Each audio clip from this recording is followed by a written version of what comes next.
na tunashukuru serikali ya Tanzania kwamba ndio serikali ya kwanza kwa zile sehemu tunafanya kazi kuangalia. Kuna siku tuna celebrate siku ya punda duniani tarehe 8 mwezi wa Mei, na serikali ya Tanzania imechukua hiyo siku kama siku ya kiserikali, na pia wametenga hiyo siku, wameweka hata rasilimali kushughulikia hiyo siku.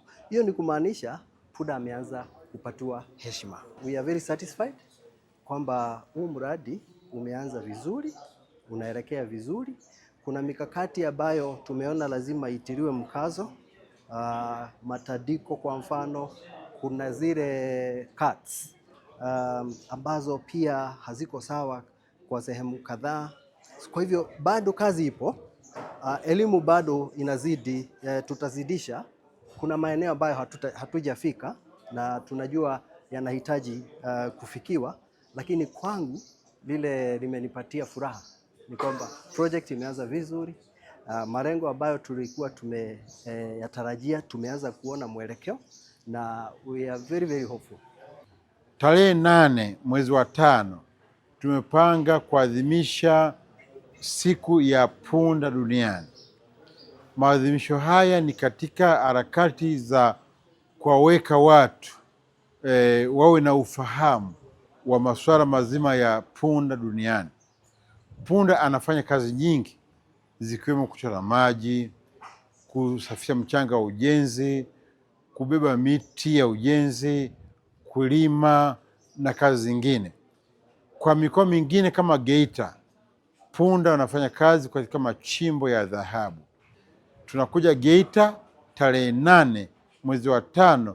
Watanzania wote mnakaribishwa ili tuweze kufanya sherehe nzuri ya kumwenzi punda kama mdau mkubwa wa uzalishaji na ukuzaji wa uchumi nchini Tanzania. Jina naitwa January Masele, ni afisa mifugo, ofisi ya mifugo, halmashauri ya wilaya ya Geita. Tokea shirika la ASPA limeingia kwetu kwa ajili ya kutekeleza huu mradi wa mnyama punda, kwa kweli tumenufaika sana. Kipindi cha nyuma mnyama punda alikuwa haangaliwi kama vile wanavyoangaliwa wanyama wengine, ng'ombe, mbuzi pamoja na wanyama wengine. Lakini baada ya kuja watu wa ASPA, basi mnyama punda naye wameanza kumwangalia, kupata huduma zote za matibabu pamoja na vitu vinginevyo vyote.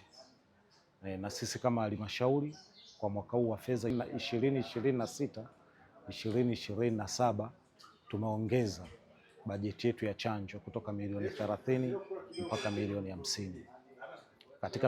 Kutoka milioni 30 mpaka milioni 50, lakini ndani yake humo tumeinclude mnyama punda.